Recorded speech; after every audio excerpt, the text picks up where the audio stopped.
day bari ay sujets yoo xam ne booy tëdd guddi gi da nga naan yii yëpp mën nañ ko waxtaane Thioro est-ce que yëg nga ne Sénégal ay fan a ngi nii ñu jàpp fi ay nit war nañoo mat ci fukk ak benn ne dañ doon préparer ay attentat ci réew mi. ay attentat ay attentat ci réew mi mu ngi ci journée tey. ne dañoo naroon a taal ay bomb ca Sénélec. taal ay bomb ca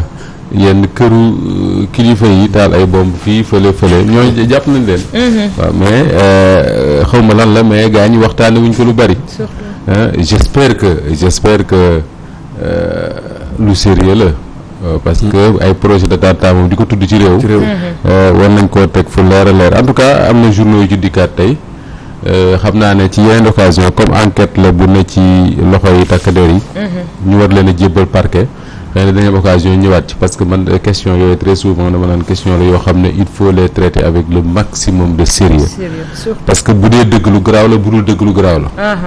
dëgg la. Thioro est-ce que yëg nga ne corniche bi xaw ma jaar nga fa am déet taaru na lool. wallaay. lool waaw mais gars yi neen 18 milliards lañ ci def. moo jaaxal ñëpp de. 18 milliards. ci li président li ñu wane photo yi ñu wane démb. man kay photo yi doy maa fa demal sama bopp. am nay lampe am nay taabal am nay garab am nay balançoire njoowaan. pour njoowaan yi ñuy toog di njoowaanu. xanaa karo yi ay kii la. am na karo yi day kii. est-ce que njoowaan yi du njoowaanu or. laaj ko Ablaye Sow boo xam en tout cas daal liir naa ci presse ñu ne 18 milliards lañ ca def. waaw. noonu. c'est trop. xaw ma ne xam nga takku de 18 milliards. 18 milliards. même buñ ko ca defee ak fii réew mi toll. waaw li xale yi di wax ak fii réew mi toll. je crois que. est-ce que loolu lañ soxla woon 18 milliards. wala de mais bon. yooyu yëpp dinañ am occasion waxaat ci incha allah. incha allah Thioro. réew mi fi ñu nekk. dama ko bëggoon a commencer ngir li nga xam ne man depuis pratiquement une semaine. à chaque fois ma am occasion. wax ci rajo ak télé dama ci ñëwaat. mooy li nga xam ne man dama jàpp man Moustapha Diop et peut-être ça n'engage que man. que ni Déthié Fall ci prison. Mame Diarra Fam ci prison. Ahmed Aïdara ci prison Guy Marius Sagna ci prison Amadou Ba ci prison ak ñeneen ñu ma xamul injustice dëgg-dëgg a ngi noonu. te dama jàpp ne minute wala seconde bu ñooñu continuer def ci kaso rek injustice la expliqué na à plusieurs occasions exemple ma ci jël très souvent mooy le cas Déthié Fall dans quelles conditions il a été arrêté et envoyé en prison Déthié Fall dafa bokk ci ñu doon organiser marche Yewwi Askan Wi marche bi moom la ak Khalifa Sall ak Cheikh Tidiane Youm ñoo def déclaration pour war a def marche. dëgg la. ñu def marche bi àjjuma la mais dañ ko interdire non pas marche manifestation rassemblement ñu ne dañ ko interdire malgré tout ñoom ñu ne dinañ ko def. naturellement comme ñun ni ñuy xëyee suba di ñëw Walfadjri gii di préparer wu ñun ñu suñu yónneeku ci rassemblement pour mën a xool nan lañ koy couvrir ñoom ñu ko organiser naturellement dañuy daje di waxtaan. Déthié Fall toog ci permanence am fii. VDN bi ñaarloo ak uuf VDN bi Khalifa Sall fekk ko fa Moussa Tine Cheikh Tidiane Youm ak xëy na ñeneen ñu ma xamul ñu waxtaan seeni waxtaan ba tàggoo jot ñooñu tàggoo wàcc Déthié Fall toog fa mu toog dégg ne ñooñu ña ngay am ay jalt ak takk der yi ne ci buntu permanence am Cheikh Tidiane su ma ñëwoon Walfadjri gi seet si la ñu waxtaan ba pare ma wàcc di ñibbi nga dégg ñu ne Moustapha am nay jalt ak ñi ci bunt bi nooy def da ngay wàcc Déthié Fall wàcc gars yi jatan ko def ci oto yóbbu dem ba mu neex leen ñu dugal ko ci seen oto yooyu xaw ma ay nan la tudd jaar ak moom ci buntu permanence u partem yóbbu waaw oto yu raglu yooyu yow gis nga ko parce que demoon nga ci manifestation bi jóbbu fa section de recherche placé garde à vue jébbal procureur ñu yóbbu kaso ci manifestation boo xam ne fañ wax ne fa lay amee ak fa Déthié Fall nekk boo wàññee lu mu gàtt dina mat 3 kilomètres. ci manifestation boo xam ne dañ ne woon 15 heures lay am. ñii ñu jàpp leen bala ñoo julli tisbaar. dëgg la. man dama gëm ne bu ñu jàppee woon Déthié Fall ak Mame Diarra Fam ak ñeneen ñi ca. place de la nation place xam nga léegi la ñuy tappal naa place de la nation place de l'obélisque. ñu ne dañ leen jàpp pour participation à une manifestation interdite man dinaa comprendre. Ahmed Aïdara c'est le maire de Guédiawaye. Guédiawaye bokkul ci département de Dakar c'est 2 départements différents. ñu jàpp ko presque à 15 kilomètres du lieu bi nga xam ne fa la ñu wax ne fa la ñuy manifester yóbbu def ci kaso bi dégg naa Sébikotane lañ ko mujj yóbbu. dëgg la. le maire de la ville de Guédiawaye. tey jii la war a jàkkaarloo ak àttekat bi j'espère que duñ def ni ñu def keroog ak ñoom Déthié Fall ñëw ba ak si ne salle bi daa tuutee xaw ma lan ak lan dañuy koy renvoyer beneen yoon. delloo laat leen prison ci ay ñoo xam ne amoo dara lu gën a justifier ñu ne ci kaso. man je le dis et je le revendique je l'assume dama jàpp ne c'est de l'injustice pure et dure te ku ko dul dénoncer ci Sénégal bés loolu dina dox ba dugg sa kër nga naan man de sama waa ji ndeket da jàpp nañ ko te injustice dëgg la boo dénoncé woon injustice bi dal ci ñoom Déthié Fall Ahmed Aïdara ak Mame Diarra Fam xëy na du ak si boobu loolu moo tax Cheikh Tidiane injustice baaxul ci réew baaxul ci réew bu dee raam bi ñëw da nga naan ça me concerne pas croiser les affaire politiciens yi la mais bés dina ñëw ba dal ci ku sës ci yow rëkk nga ne su ma yëgoon jóg. moo tax tey ma ne c'est heureux ma gis député bu mel ne El Hadj Malick Guèye mu ne moom dina saisir na président assemblée nationale pour que ñu arrêté poursuite yi ñuy topp ñoom Mame Diarra Fam ak Déthié Fall parce que bul fàtte ne ay député lañ. waaw c'est ça moo tax gars yi bi ñu leen jàppee dañ ne flagrant délit leen jàppee. loolu di ma fàttali nañ daan jàppee Ablaye Wade jàpp ko tëj ci kaso bi naan flagrant délit continue ñi jàng droit ñëpp mosuñu dégg loolu. amul fenn ci droit amul fenn ci Ablaye Wade lañ ko créé woon régime Abdou Diouf ñoo ko créé woon. ñoom Déthié Fall ñii ci loolu lañ leen teg te loolu injustice gënu ko mag Déthié Fall nag lenn rek moo ko dal mooy il est en train de payer rôle bu muy jouer ci Yewwi Askan Wi loolu rek la. c'est le mandataire national de Yewwi Askan Wi. seen opération électorale investiture lu ñuy rectifier lu ñuy corriger lu ñuy def ak yëpp ci loxoom la ne. donc ay cible lañu. soo ko téewee mi ngi mel ne oto booy daw rek nga yëkkati moteur ba ñëw teg. oto baa nga fa jëmb jaa nga fa lépp nga fa mais du bouger. moo tax j'espère que waaye Yewwi Askan Wi comprendre nañ loolu. maa ngi lay wax sànq Fatou Adja ne la démb lañ doon célébrer 23 juin. fukki at ak benn ci ginnaaw. ci waxtu wii muy le 24 juin Sénégal bu nekk da nga yeewu ak mbégte ak satisfaction satisfaction wu ne démb 23 juin dóor nañ régime Ablaye Wade jël nañ victoire ci régime Ablaye Wade lan lañ doon dénoncer à l'époque loolu moo am solo lan moo taxoon sénégalais yi jékki-jékki kilifa yi gën a mag président assemblée nationale tey bii keroog mu yor xeer woo xam ne toll na ne bopp Cheikh Tidiane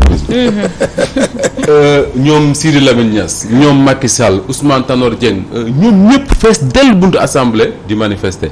lan moo taxoon c'est-à-dire que c'est une bonne question qu'on doit ñun ñëpp se pose même xale yi nga xam ne bi fekk wuñ ko d'ici 20 ans dañ leen war a jàngal lan moo taxoon ñooñu ñëpp jóg. Serigne Sy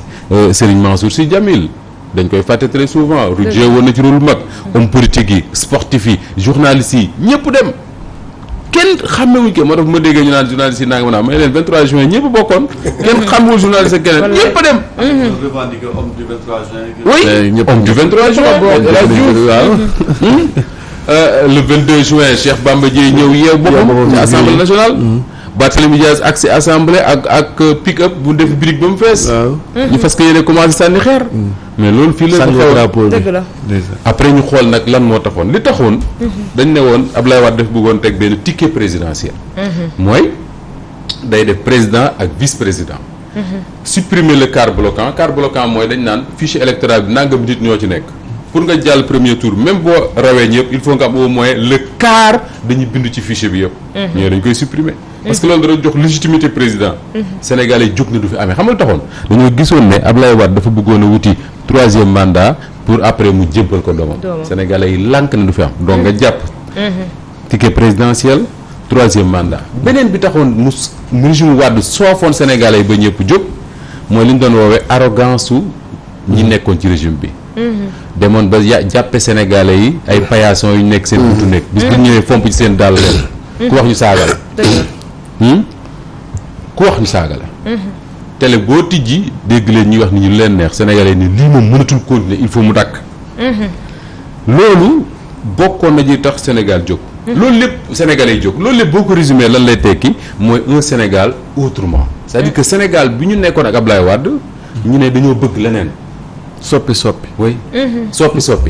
te sénégalais à l'époque waxuñu ne dañoo bëgg Sénégal boo xam ne kenn du fi tabaxaat ay pont kenn du fi defar corniche kenn du fi defar aéroport parce que loolu Abdoulaye Wade defaroon na ko. dëgg la mais dañ ne dañoo bëgg beneen Sénégal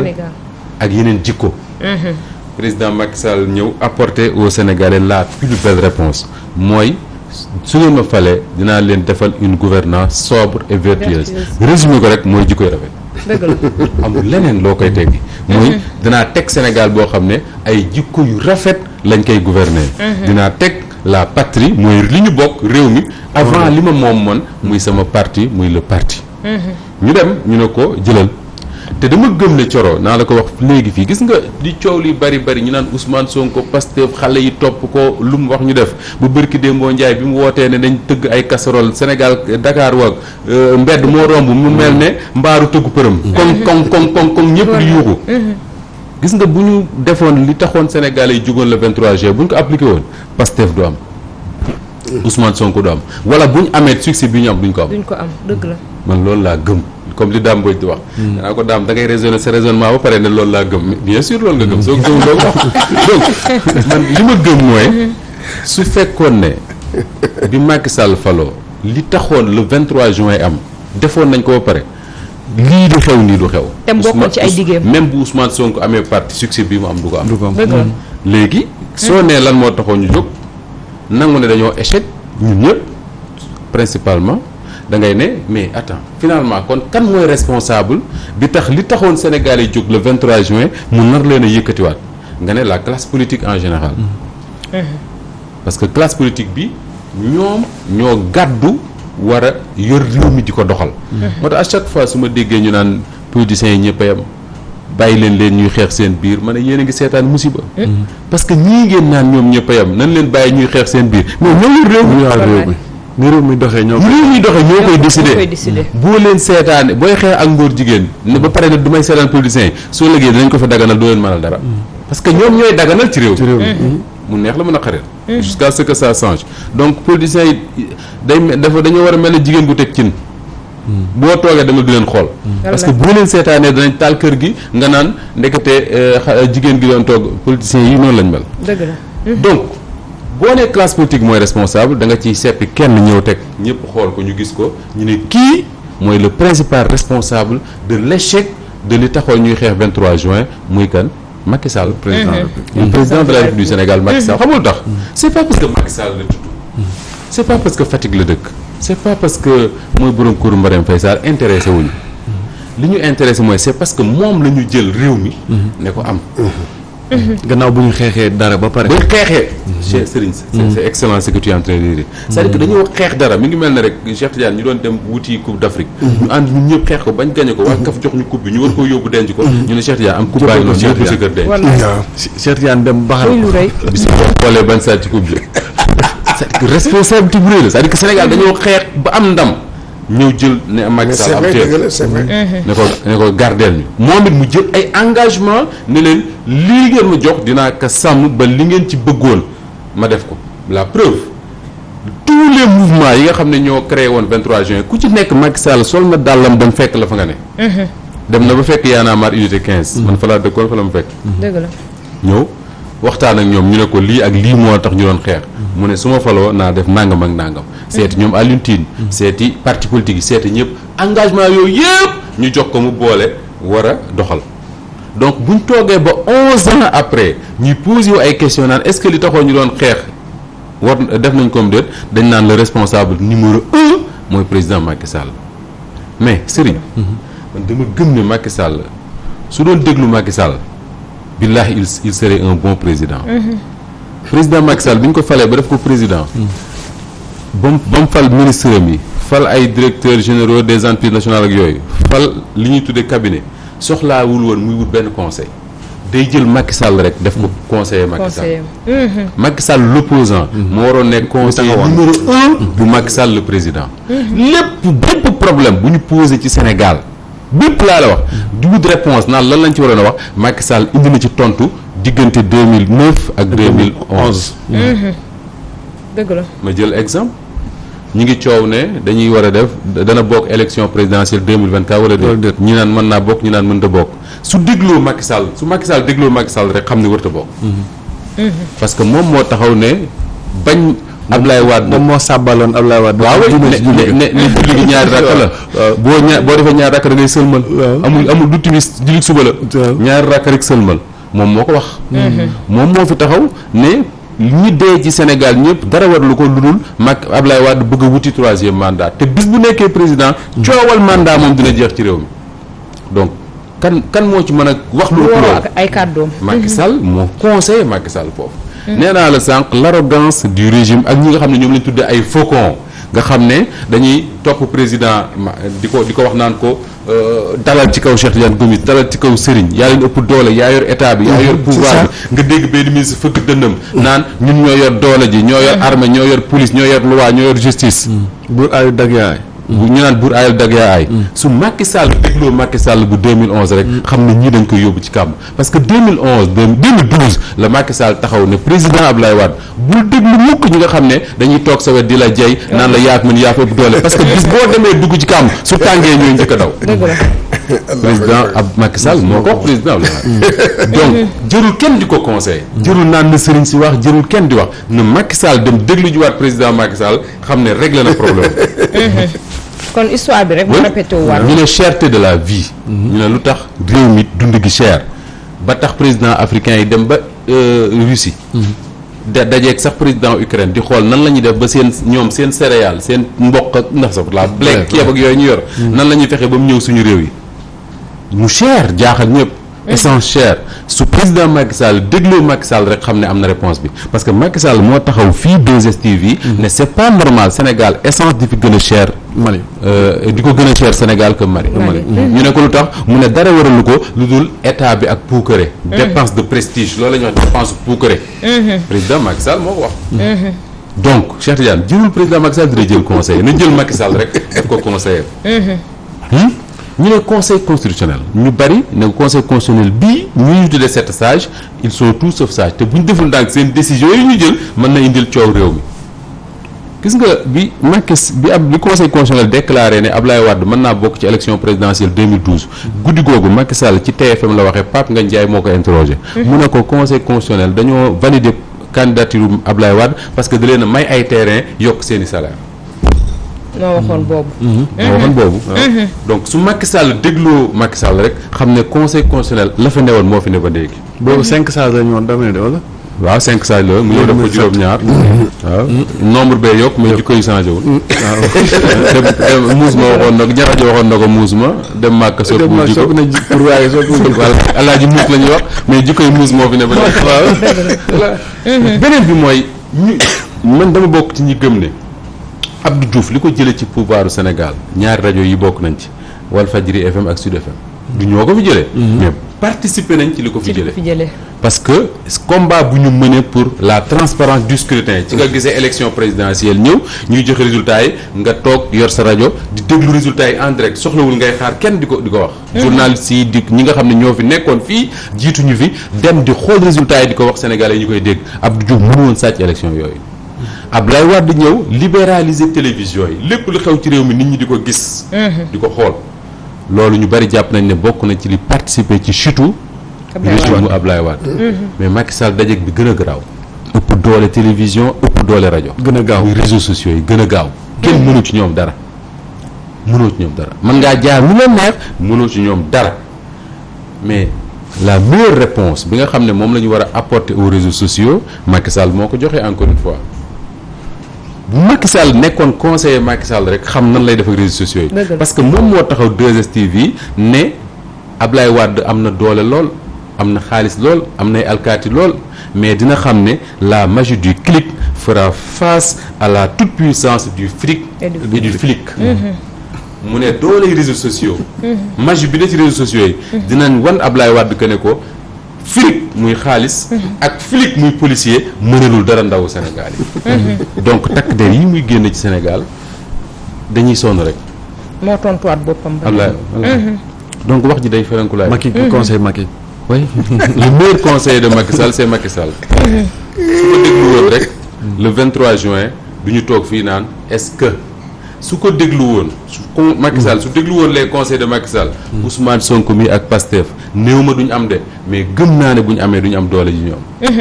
mais Moustapha bu ñu nattee ki nga xam ne moom moo doon président Abdoulaye Wade ci jamono jooju.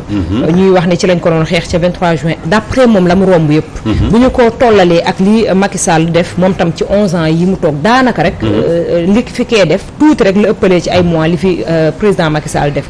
est-ce que duñu wax ne sénégalais seen ndamal muñ dafa daal di fees dell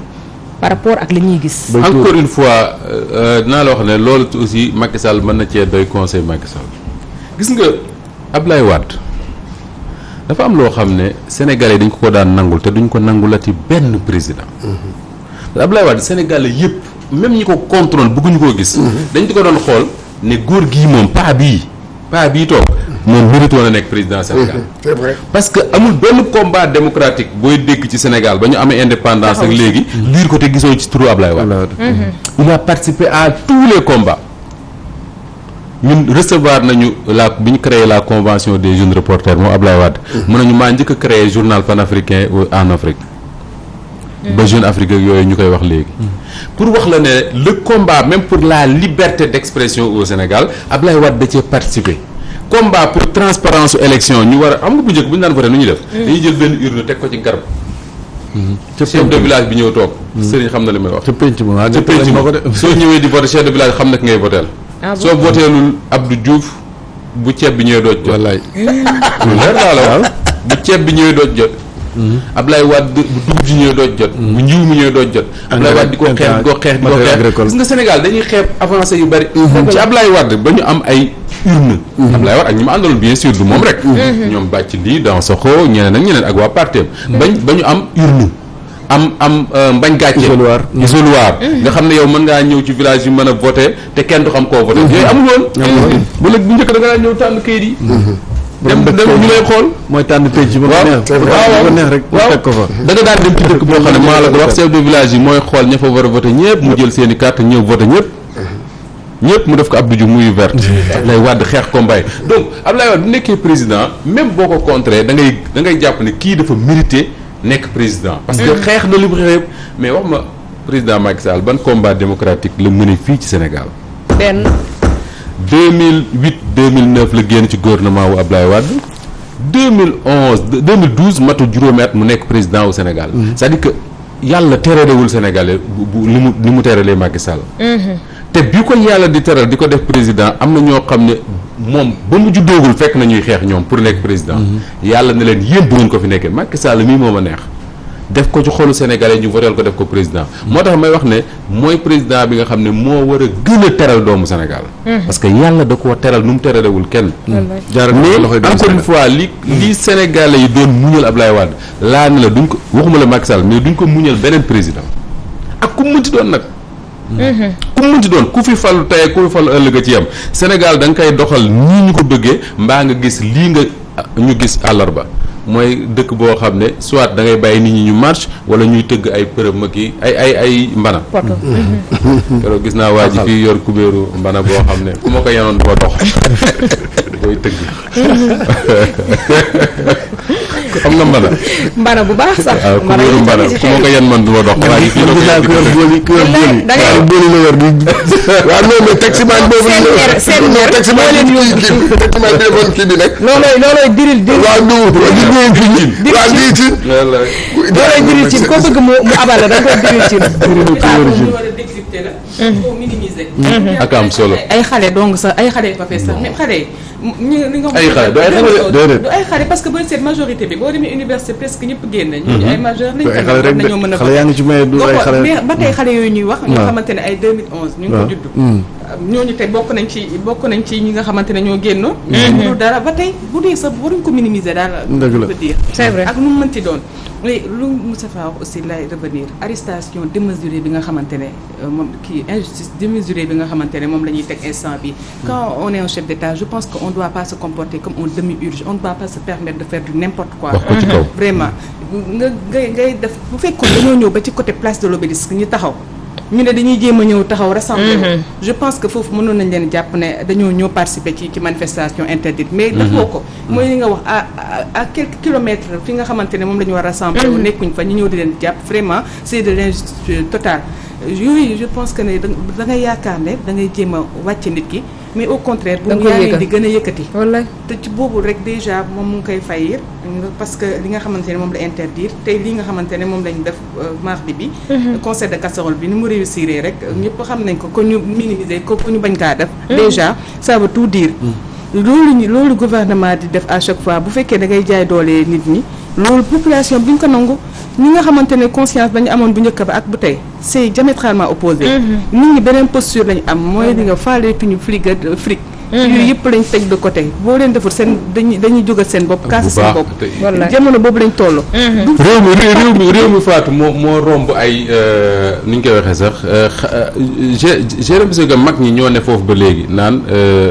xale yi nangam ak nangam gis nga dama lay raconter benn anecdote dafa am dama ne ci benn garage mécanicien benn électricien ne ma est-ce que xam nga kër Ousmane Sonko ma ne ko wax dëgg yàlla mën naa wàcce alxuraan ne xaw ma këram xam naa ne daal cité kër góor gi la dëkk mais soo ma wàcce woon cité kër góor gi tey ne ma ban mbedd mooy jëm kër Ousmane Sonko barke alxuraan mënu ma la ko wax xaw ma këram mu ne ma man dama leen di dégg à chaque fois ngeen naan ndaw yi dem kër Ousmane Sonko di xeex affaire yooyu mu ne ma grand ñun du ñu ay ndaw mu ne ma ñun du ñu ay ndaw mu ne ma man daaw mars 2021 mu ne dama marié dimanche lundi ma dégg ñu ne dañuy bëgg a jàpp Ousmane Sonko ma dem manifester ñetti fan bàyyi faj seen ñetti fan te neen dama takk jabar dama am jabar am doom donc arrêtez de dire ndaw ñi gis nga li am solo mooy le message de mercredi j'espère vraiment que te Macky Sall sax moom c'est un homme intelligent que lii gaayam yi di wax naan dañ doon amuser woog xawma la noonu moom j'espère que moom nekkul ci parce que président de la République même bu Youssou Ndour dee tëgg concert gars yi ñëw di fecc moom mën na ci décrypter message même buñ defee lamb gars yi ñëw di bëre le président de la République seetaan lamb moom war na mën a décrypter message bu Sadio Mané gagné Coupe d'Afrique indi ko Dakar ñëpp génn ànd ak moom di ko tàcc président de la République ñun bu ñu yemee ci mbooloo mi ñëw na kontaan nañu gagné nañ coupe bi moom dafa war a décrypter un message dëgg la à plus forte raison maintenant su fekkee ne yow da nga ne réew mi nga jiite nga ne 70% sinon plus je maîtrise pas les chiffres bëgguma aventurer ci loolu ay ndaw lañ ay xale lañ xale yooyu benn waay ne leen mercredi 20h pile na ñëpp génn ñu tëgg ay casserole te 20h bi ne ko gars yi respecté mayu leen dara saraxu leen dara 20h pile nga dégg riir mi jóg université bi nga xam ne damay wax ne c'est le cœur du Sénégal qui bat parce que li xew université mooy li Sénégalais yi sentir ñoom ñu anticiper ko 2 jours avant un président de la République par force da ngay décrypter un message yu fort yi ñu man nee naa keroog fii ñu may ree may ne gis ngeen casserole yii ñu tëgg Ndakaaru nii muy kii gis nga bu doon France nga gis Macron def un discours à la nation billaahi automatiquement wax ak jeunes français yi ne leen j'ai compris te surtout nag parce que loo ci mënti dégg keroog les gens lui ont lancé un message Mame Birame Wathie dafa wax lu am solo démb daf ne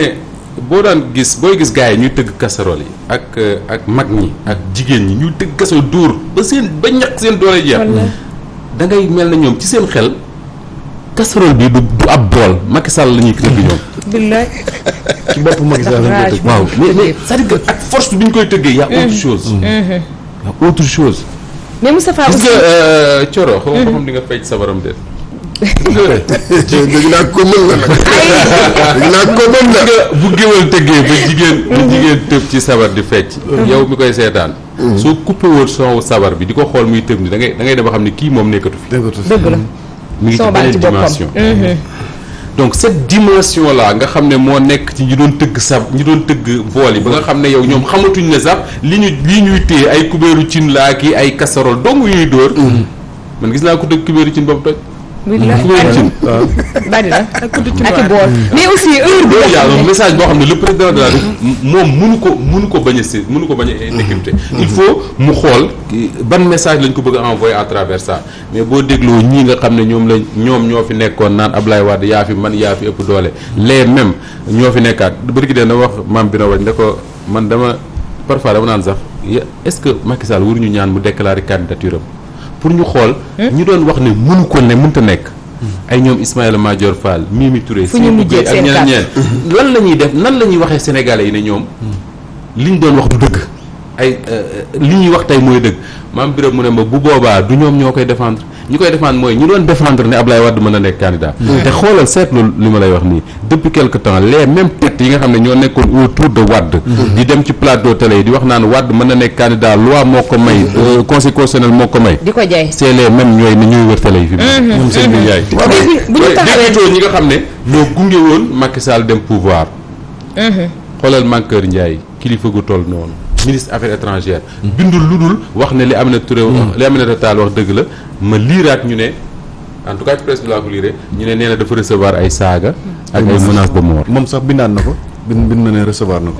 c'est grave doy na waar mais Moustapha bu ñu ñëwee aussi ci heure bi nga xam ne nii ci lañ doon tëgg bool yeeg yeneen parce que lu jar a taxaw la muy message bi nga xam ne président de la République war na ko décrypter ci li ñu ko wan heure boobu noonu nga gis ci ni këpp heure reer ci ni këpp daanaka deful dara paa yi génn maire yi génn xale yi génn ñëpp génn àndandoo tase ci mbedd mi ñi ko def ñi ko mënul génn ci biti sax toog nañ ci seeni ay kër di lii tey ku ne xam na cin ak bool la muy jariñ ci kër surtout heure reer waaw war ko taal heure boobu war a toog lekk wala toog lekk heure boobu muy famille bi nekk ci benn bool war koo tiim moo xam cere jaab ñu waa àll ba Cheikh Tidiane heure yooyu dañ daan wax dañ ana maire bi ñu ne maire bi ma ngay dekkali waaw kay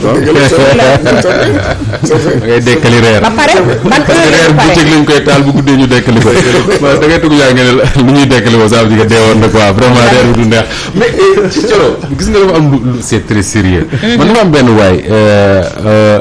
Diagne efficace lu tudde boppam man dama dem ba abonné ci chaîne YouTube am pour di ko seetaan waajooju moo dàq Sénégal waaye dafa wax lu am solo bari gi dem il fait des vidéos da ngay réew bu ko dee mu ne moom musul xam ne Sénégal nee nag am na ñu ko doon wax quoi muy bañ mais musul xam ne Sénégal du ñu reer mu ne Sénégal réeratuñu nee na bi nga xam ne Sénégal réeratuñu keroog mercredi parce que 20 heures ci ni yëpp génn ci mbedd mi ça veut dire que ci ni def loolu dara ba pare ak heure bi ñu jeexal bi ci ni yeeg casserole yi defoon dara génn ci mbedd mi parce que 20 heures nit ñi réeraguñu mais ci ni yeeg casserole yeeg yëpp génn ci mbedd mi mu ne moom daal léegi am na preuve que Sénégal moom réeratuñu nee na dafa daan romb maire yi jaay ndambeeg spaghetti ak yooyu gars yi di ko ren bu daan wax fii lu fi xew xanaa ñii dafa am lu leen dal ndekete yoo gars yi dañoo réeratu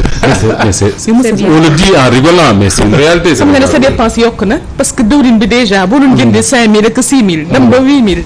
5 litres ñu may laaj ñu ko war a yokk lu góor doon jox moo tax yéen ko war a gën arrêté ñu loolu moo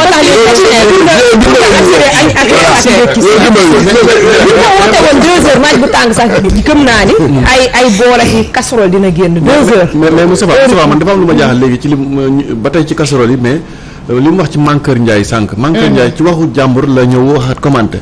mu recevoir ay menaces léegi ki wax jooju moom dama gisul kenn bon dégguma ñu ne menacé nañ ko la wax nañ ci moom Aminata Tall mën na am sax mu jot mën na jotee mais Aminata Tall dafa am benn qualité femme boobu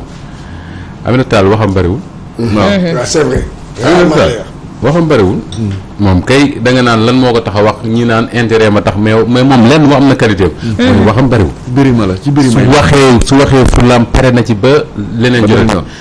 Serigne xam naa boobu da nga nekk xale tuuti wala boobu dugg ko ci presse bi mais Aminata Tall mii Macky Sall nekk na premier ministre Sénégal mu dàggal sa tey feeg moom dàggal sa laa ko toj wax naa ko fi non Aïda Mbodj nattal nañu ko non man wax naa ko fii Macky Sall na ma yàlla baal tekki Talla Wade ñoom ñaar ñoo comme xale ak muus te boobu dañ doon xëccoo benn projet maa ngi ko bëri dem mais malheureusement j'ai pas PNDL dama ko fàtte ba vérifié PNDL programme national de développement des collectivités locales ñu ko tuddee moom moo nekk ministre de la décentralisation ñu ne fa lañ ko war a loger Macky Sall ne primature lañ ko war a loger ci moom mais tàggasante ba neex ba Ablaye Wade moo mujj tranché en faveur de Macky Sall en faveur de Macky Sall après elle a quitté le gouvernement sax mais pour te dire que c'est une femme boo xam ne man je dis souvent que ni Sénégal koo fi gis muy dem am na ay qualité am na ay défaut mais gis nga am na ci jigéen ñoo xam ne boo ci nekk ci classe politique bi nekk côté opposition comme côté pouvoir man j'ai observé leur trajectoire politique mais ay jigéen la yoo xam ne à chaque fois que mu soxla bañ taxaw nañ bañ te am na ci taxaw nañ bañ mën nga leen reprocher lu la neex nag mais à chaque fois ñu soxla bañ taxaw nañ bañ te ñooñu ay exemple lañ donc la parole de Aminata Tall mënuñu ko jël rek jàppee ko parole quelqu'un boo xam ne dafa frustré dafa mer nangam ak nangam même bu fekkee dafa frustré même bu fekkee dafa mer il faut voir lan li mu wax lan moo ci intérêt parce que tey Sénégal gii ku fi taxaw ne élection yi ñu jëm nii c'est des élections yu war a normal dara du xew jàmm ak salaam ak nangam mais waxoo li am. li ñu jëm nii bu fekkee nii lañ ci jëmee du élection. elle a déjà eu des avantages est-ce qu'elle en a besoin ça ay intérêt genre yooyu. daal moom mag loolu. surtout man yàlla dafa def coro baal ma rek ma daaneel ci loolu yàlla dafa def bi ma nekkee journaliste stagiaire populaire. élection yi ma njëkk a couvrir Diourbel lañ ma yóbbu woon mag benn journaliste bu tudd Pape Souleymane Diop xam naa mi may seetaan. fan ya ma nekk Diourbel di couvrir élection yi presque chaque jour ma dem kër Aminata Tall. kon war nga ko c'est une battante. voilà elle peut avoir nag d'autres défauts que yu ma xamul. mais loolu maa la ko wax. waaw c'est que Moussa damay revenir ci maanaam sa exposé bi parce que vraiment. ak conseiller de Macky. voilà waaw parce que yaa ngi am sax yaa maanaam Pape Mabousso Thiam moom mooy pharmacie bi nekk fii. mu ngi lay féliciter vraiment baax a baax. Pape Mabousso Thiam di suñu xarit. mais Moussa Macky moo ko war a conseiller mooy Macky 2000 avant 2012. ak 2012. moo wax Macky mais est-ce que aujourd'hui wa Moustapha c'est pas loolu du défaut sunu ay politiciens et aussi du taaru société sénégalaise bokkul ci taar yi parce que c'est vrai nit li mu doon wax démb li mu doon défendre démb tey jii bu demee ba nekk au pouvoir wala ba yow day changer est-ce que tey jii le problème ne se situe pas à ce niveau parce que man du vraiment du Macky Sall rek mais am na ñeneen ñoo xam ne amoon nañu ay wax yoo xam ne voilà dañ doon mais cher Diane bul sori kay da ngay gis am Moustapha Diop moo xam ne quelques années ci ginnaaw ni ko Ismaël Lo waye ci waye bu am solo woowu amul dara nekkul dara dafay bëri yërmande waaw bis bu ko yàlla dénkee tuuti mu nekk beneen doomu aadama mais loolu je crois que yar mooy dellu si rek am na ñoo xam ne Cheikh pouvoir ak xaalis du leen fëkk jamais ils ne changeront jamais maa la wax loolu beneen bi mooy dafa am loo xam ne Ousmane Sonko laa dégg wax ko benn jour mu ne ay tappale rek la man wóorul boo xam ay tappale la dégg naa Awa Diop Ndiaye ma wax ne est-ce que amul am benn jinne bu nekk palais di soppi nit ñi. droit d'auteur waxal Ousmane Sonko droit d'auteur mën naa moom tapp yaawul tappale voilà mais mooy lan mooy li policiers yi la réalité du pouvoir c'est-à-dire que ñoom dañuy wax ne souvent mën nga am intention yu baax mën nga am ne lii laa bëgg a def mais boo ñëwee yore pouvoir bi da ngay gis yeneen réalité yu bokkul ak yi nga yaakaaroon mën na nekk xëy na pouvoir am na ay réalité yoo xam ne mën na tax président de la république waxoon ne lii la bëgg a def ak lii les réalités du pouvoir imposé ko mu def leneen mais mënul changer fondamentalement li nga xam ne moo tax a jóg parce que réalité du pouvoir mënul changer ba changer benn loo xam ne Macky Sall la ko waxoon te bu ko defoon Sénégal yi yëpp jóg tàcc ko parce que loolu réalité pouvoir mënu koo changer mooy la patrie avant le parti waaw c'est-à-dire que loolu amul benn réalité pouvoir bu ko mën a changer parce que loolu lu yomb la mooy balaa waa bennoog waa ñu àndal ñoom mburoog soo ak bennoog APR yooyu bala ñuy servir Sénégalais yi servir ba pare réalité pouvoir mënu ko temps bi xoj nañ mais en quelques secondes ñu jëlaat ba tey jii ci opposition bi nga xam ne ñoom ñoo fi nekk est-ce que jamono jii président Macky Sall amul lu ko gën a lakkal que président Abdoulaye Wade ci jamono jooju nga xam ne ñoom ñoo nekkoon opposant yi mais est-ce que du jamono jii la ñu am opposant boo xam ne ñoo gën a lakkal man gëm naa ne sax souvent dañuy trompé foofu mooy y'a d'abord nu ñu koy personnalité opposant yi Macky Sall jàkkaar lool c'est des gens yoo xam ne dañoo ñëpp ci ñoom dañoo toll seen digg ndaw ñeme nañ xeex bëgg nañoo xeex xam nañ fu mu bëgg a dem mais man dama yaakaar ne opposant bi Pape Babacar Mbaye yàlla na ko yàlla yërëm xaare ko àjjana dafa doon wax ne PDS bi daaneel Diouf du PDS Abdoulaye Wade du parti démocratique sénégalais mais PDS bi daaneel Diouf mooy le parti de la demande sociale moom moo daaneel Abdou Diouf mais gis nga Abdoulaye Wade Macky Sall opposition bi ko sonal jamono ji du ñoom opposition bii ngay gis ñu télé yi wax muy yeewi askan weeg walloog ñooñu média yi ko sonal du ay Walfadjri ak TFM ak ñeneen ak ñeneen xam nga mooy ñan mooy ndawu Sénégal yii ne ci réseaux sociaux yi xam li xew ci réew mi di ci wax seen xalaat chaque jour te mënoo ci ñoom dara ñooñu ñoo naqaree gérer wax naa fii ne gis nga boo jàppoon opposant yëpp def ci kaso opposition bi day continuer parce que ñi ngi ci mbedd bi mënoo leen jàpp Cheikh Bara Ndiaye dafa wax lu am solo daf ne liste yeewi askan wi dañu invalider titulaires yi moo doon ñoom Ousmane Sonko ak Déthié Fall ak Aïda Mbodj ak ñooñu mais bu ñu demoon élection liste yeewi askan wi am suffrage yu bëree bëri ñan ñooy dem assemblée mooy ñoom Ousmane Sonko non ñi def assemblée mooy kii suppléants yi mais suppléants yooyu boo deful ndànk di nga ca fekk xale yii ne ci réseaux sociaux yi ñu naan ñoom ñooy saaga ak ñoom ñooy ne ci nangam ak nangam léegi ñooñu ngay jël yóbbu leen assemblée jox leen salaire u 2 millions jox leen essence jox leen 4x4 bu ñuy dawal jox leen oto bu ñuy def ñu continuer di la saaga wallaay loolu mooy danger gis naa ci koo xam ne que mu ngi ca cinquième position ba pour bu nekkee député du yomb si macha allah waxtu bi xoj nañu comme ni nga ko waxee léegi rek il faut dire à Moustapha chroniqueur que Moustapha il faut dire à Moustapha directeur que Moustapha chroniqueur a bien travaillé yaa xam léegi Macky Sall macha allah c'est bien dit